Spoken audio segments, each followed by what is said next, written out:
এই তো এবার আমরা চলে এসেছি একদম লোথ ফলসের সিঁড়ির কাছে। এরপরে আমাদের বেশ কয়েকটি সিঁড়ি ভেঙে ওপরে উঠতে হবে। এখানেও আপনাকে রেজিস্টারে নিজের নাম আর টাইমিং লিখে তারপরে সিঁড়ি দিয়ে ওপরে উঠতে হবে। এখন ঘড়িতে সময় প্রায় 11:15। ফলসের কাছে পৌঁছানোর জন্য আপনাকে কিন্তু বেশ কয়েকটি সিঁড়ি ভেঙে ওপরে উঠতে হবে।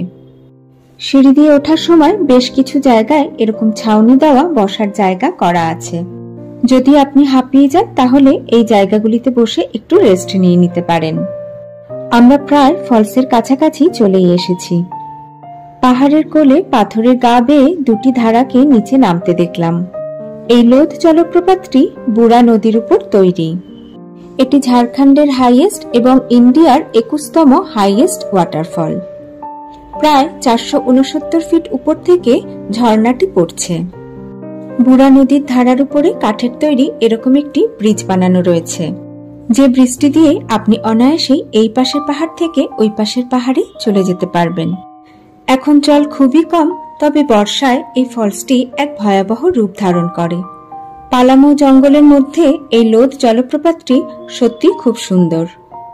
এত ভালো লাগছিল যে আমরা প্রায় 12:30 পর্যন্ত ফলসের ধারে পাথরের উপরেই বসেছিলাম। লাঞ্চটা ঠিক করলাম আমরা হোটেলে ফিরেই করব। একটা জিনিস আপনাদের একটু বলে রাখি, এই জায়গাটিতে কোনো রকম মোবাইলের নেটওয়ার্কই কিন্তু আপনারা পাবেন না। 12:30টায় রওনা দিলে হোটেলে পৌঁছাতে পৌঁছাতে আমাদের মোটামুটি 1:30টা বেজেই যাবে।